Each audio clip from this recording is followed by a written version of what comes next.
Muy buenas tardes, soy Luis Montes y esta es mi presentación del examen final del curso Ley Penal y Teoría del Delito.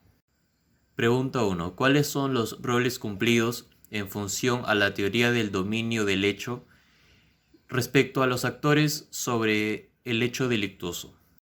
Godofredo es sujeto pasivo y agraviado. Gertrudis tiene una autoría mediata porque no se encuentra ni en espacio ni en tiempo de los hechos ocurridos, parricidio y hurto, pero sí tiene autoría directa frente a la instigación de Feliponcio para que participe de manera accesoria, según el artículo 23. El amante Porfirio ejerce autoría directa frente a los delitos de secuestro, parricidio y hurto y ejecuta el acto punible. El chofer Feliponcio no es un autor, porque no domina el hecho delictivo. Es más que todo un rol accesorio. Es un participante en la modalidad de instigación según el artículo 24. Es el que instiga a otro a realizar el hecho punible, donde Gertrudis amenaza con denunciarlo si es que no lo ayuda. Respuesta a la pregunta 2. Sí existe un atenuante por parte de Feliponcio, estipulado en el artículo 46, inciso 1, preámbulo B, al obrar por móviles o altruistas. Y existe un agravante por parte de Gertrudis, estipulado en el artículo 46, inciso B. Cuando ejecutada la conducta punible existe un aprovechamiento de la situación. En este caso, por pedir disculpas a su esposo para ejecutar el acto punible. Respuesta a la pregunta 3. Existen varios delitos como la extorsión contra Feliponcio, el hurto, el parricidio, el secuestro, que el juez sumará las penas hasta un máximo de 35 años.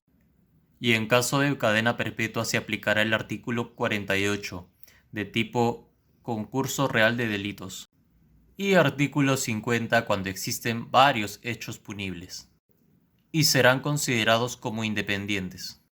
En este caso existen varios delitos como el secuestro y el asesinato del señor Godofredo.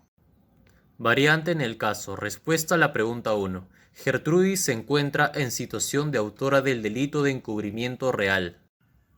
Y leo. Artículo 405. Encubrimiento real. El que dificulta la acción de la justicia procurando la desaparición de las huellas o prueba del delito u ocultando los efectos del mismo, será reprimido con pena privativa de la libertad no menor de 2 ni mayor de 4 años. Respuesta a la pregunta 2 sobre responsabilidad penal. Si Gertrudis calla, podría estar ante una excusa absolutoria prevista en el artículo 406 del Código Penal, que prevé exento de pena los que ejecutan cualquiera de los hechos previstos en los artículos 404 y 405. Si sus relaciones con la persona favorecida son tan estrechas como para excusar su conducta. Respuesta a la pregunta 3. Gertrudis es autora del delito de encubrimiento real y tiene complicidad y modalidad secundaria. Respuesta a la pregunta 4. En mi condición de abogado hubiera aplicado la excusa absolutoria para que Gertrudis, a través de esta figura, no sea considerada como autora del delito de encubrimiento real, por los hechos que escuchó en la conversación entre Porfirio y Feliponcio. Respuesta a la pregunta 5. Según el artículo 23 del Código Penal, Porfirio tendría el título de coautor del delito de secuestro, previsto y sancionado en el párrafo 2, inciso 11 del artículo 152 del Código Penal. Y leo.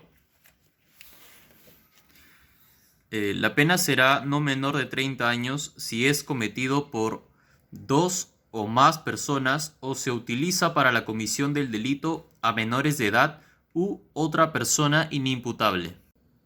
Respuesta a la pregunta 6.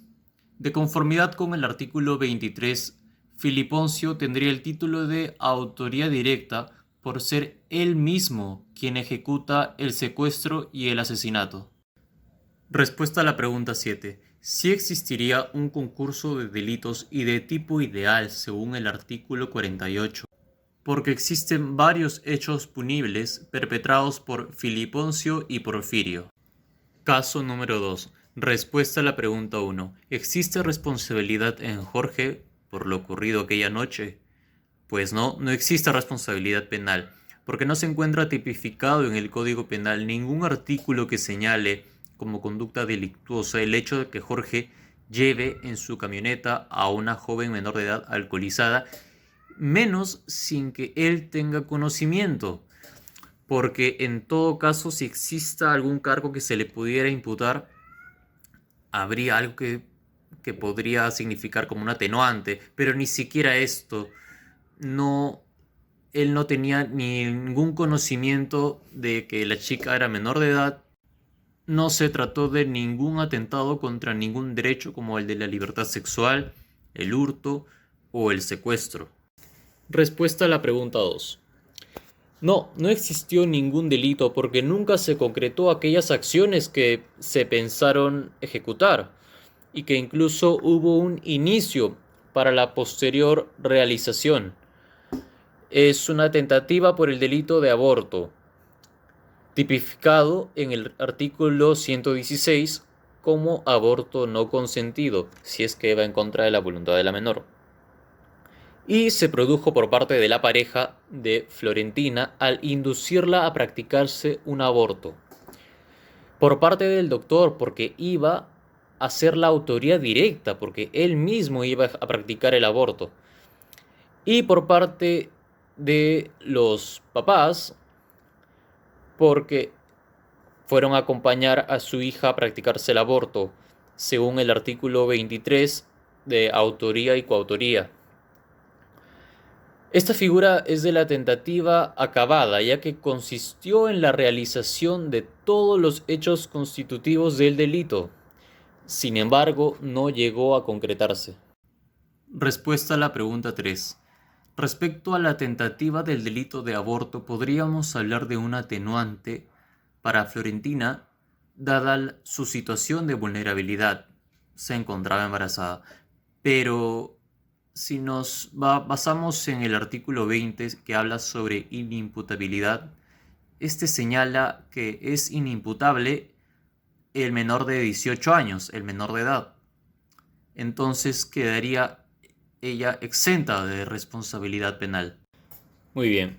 Respuesta a la pregunta 4. Leo. En el error de prohibición se trata de la creencia errónea e invencible de estar obrando lícitamente, lo que excluye la responsabilidad criminal. En este caso, Jorge no podría saber que estaba realizando una conducta antijurídica, ya que a la discoteca, lugar donde conoció a Florentina, solo se permite el ingreso a mayores de edad, por lo cual le iba a resultar inconcebible que una menor estuviera allí, además de la apariencia física de la señorita, ya que según su contextura, su porte parecía una joven de 20 años o quizás más. No podría presumir que se estuviera tratando de una menor. No pudo situarse sobre ninguna duda y tampoco tuvo la oportunidad de descartar siquiera la posibilidad de que estuviera tratando con una jovencita menor de edad. Respuesta a la pregunta 5. Hay una intención por parte de los padres de Florentina para que ella se realice un aborto, ya que la llevaron al hospital para que se lo practique, según cuenta la menor. Pero ese relato sería inconsistente con el principio de presunción de inocencia, además de presumir que la acompañaron al establecimiento de salud justamente para salvaguardar su salud, ya que se encontraba en situación de riesgo de violencia al haber sido víctima por parte de su pareja, ¿no? La había agredido físicamente. Entonces fueron para salvaguardar su salud y su integridad física, psicológica. Sin embargo, si hubiera habido una intención dolosa por parte de los padres de Florentina para que ella se practicase un aborto, sí asumirían responsabilidad penal, porque serían autores del delito de aborto sometiendo a su hija menor de edad. O sea, ahí hay un agravante además. Respuesta a la pregunta 6.